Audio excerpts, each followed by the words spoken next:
All right, everybody, I want to wish you all a happy new year. This is my first video of 2023, and it's going to be a VR for Joe, 4SoftCorners. Awesome channel. I've been watching Joe now for maybe 2 or 3 months, and I know he started making content, and I think it was June.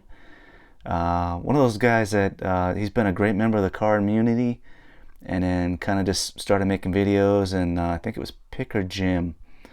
Pretty sure it was Picker Jim that shouted him out, and I found his channel.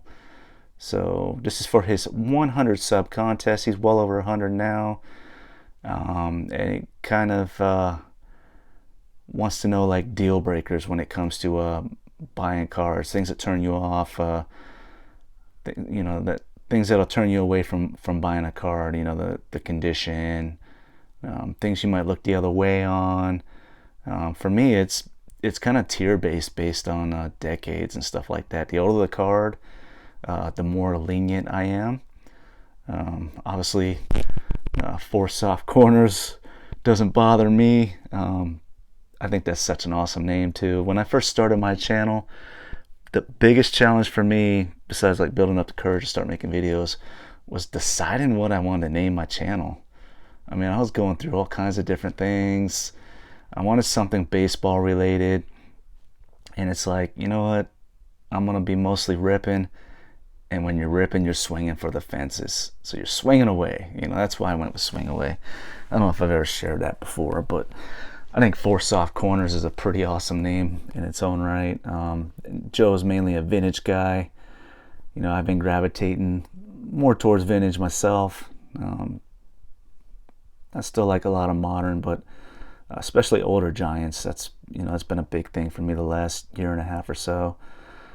So in front of us here we have 4849 Leaf Gum Company, Gerald Pretty, really cool card. I was just one of the sellers I used to buy from.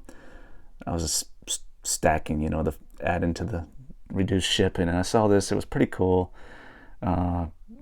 Got it really cheap, and it was cool to get. I think I got it for like $7 in the old tuxedo there. It was just a really neat card, a piece of history there. The old Browns. So there's the back. Pretty good condition. Obviously the soft corners, it's off center, left to right there, and it's got some light creasing. There's a crease right there, and there's a crease right there, and a crease right there. But you know what? I'm okay with that because it presents well. And that's, when I'm buying older cards, as long as it presents well and there's not a ton of paper loss, then I'm good with it. Paper loss is probably the biggest deal breaker for me when it comes to vintage, or if it's like missing a real big chunk. So this Hank Thompson was probably right on the bubble for me, but I also got it super cheap, and it's a 52 tops. 52 tops blackback.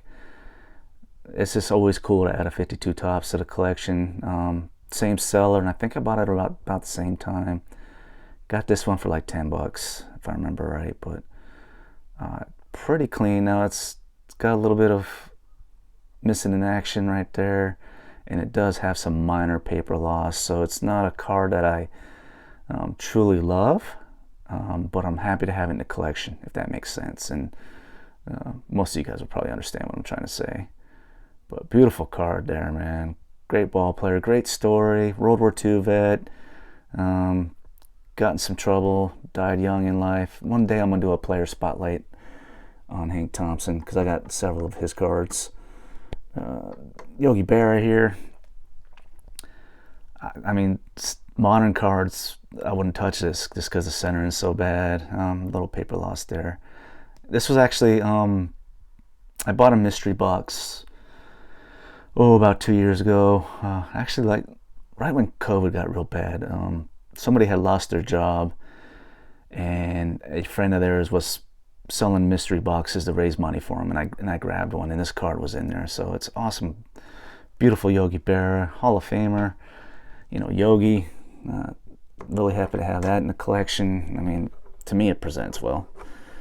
And then as you get into the 70s, 80s, I'm gonna get a little more picky, but boy, I got this for like $2 or $3. I mean, a Hank Aaron, and it's all intact. You know, when you start getting the miscuts and all that, as long as the whole car's intact, then I'm okay. So to me, that era when you had a lot of that, it just adds the character to the card. So I like it. I don't know. To me, it's a pretty card, and it's a Hank Aaron. So my biggest philosophy when it comes to vintage: buy the card, not the grade. I hear that a lot, and that's just since I've started going down this road. It's always buy the card, not the grade. And I'll show you an example right here. So, two 1954 tops. This one's a 4, this one's a 3, and to me the 3 is in much better condition. Now this is the older flip or slab, as people say, older flip. And this Liddell was a recent purchase, probably in October.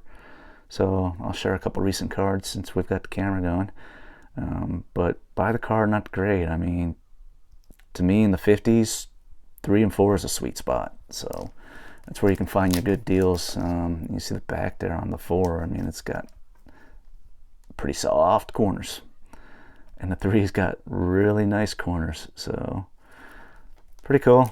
Couple big boys from the 54's World Series team. Here's another one. Al Dark's a guy I'd like to get some more of his stuff. This an 8 OC, got this super cheap, probably because of the OC. And back when I was collecting late 90s, early 2000s, I bought several 84 Topps John Elway rookies, PSA 9s, that had the PD marker print defect, super cheap. So just, I don't mind that. And there wasn't really, it had the little print bubbles like you see in older Topps cards. Here's another thing, a really great way to get vintage cheap, DMK for Mark. So here you have a 54 Bowman Dave Williams, second baseman from the championship team. And somebody wrote 1960 on the back. I don't know what for, but I'm perfectly fine with that. And I've seen other people show vintage cards like that. As long as it's on the back, I don't care. Plus, to me, it just adds to the story. I've said before, I like to kind of just sit and think about the story of vintage cards, where they've traveled, where they've been, all that good stuff. So, and then, let's see here. I don't just buy, I like raw cards too. The reason I buy slabs so much is because you know what you're getting. And I'm overseas, so I mean, I can't walk into an LCS or a card show and go through the cards and size them up and make sure that they're not trimmed, or really look at them to see if like this set was famous for people going with the black marker and touching it up.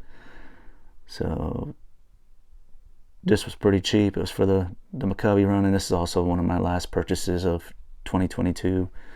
So, and then this Willie Mays in action, really cool card there. And then a couple other pickups, couple enemy cards, but I really wanted to get these, not necessarily this one, but I wanted a Clayton Marie Kershaw rookie card, because probably the most respected Dodger. I mean, not that I like or respect many Dodgers, but I mean, you can't dislike Clayton Kershaw. I mean, phenomenal pitcher. I mean, I've cussed him out many a time just because he destroys the Giants with that curveball. But deep down inside, I love Clayton, man. He's an awesome human being. Plays the game the right way. Just a really cool card. I wanted to get some form of his rookie card, and I'm a big fan of old school Upper Deck, so that one really just called me. So normally with modern or ultra modern, I can't talk. I shy away from anything below a 9, but you know, with the foil sensitivity of a Upper Deck SP, I was perfectly fine with an 8, especially at the price. And then another enemy that I really respect, Nolan Arenado. I always wanted this one, so had to get this. Great card. And then a couple PC cards to close out the year, and most of these were in like October, early November. I ran into some issues with some sellers and eBay and USPS, and I pretty much took most of December off and probably the second half of November. But before that, I picked up a couple big boys for the collection.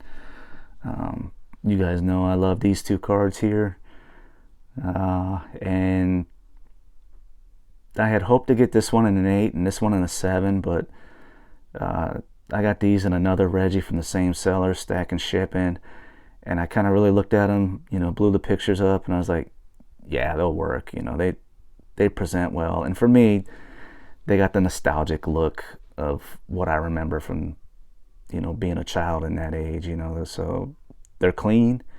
They're just a little off center, but they present really well. I mean, 80 tops. My second favorite Reggie. There's the back.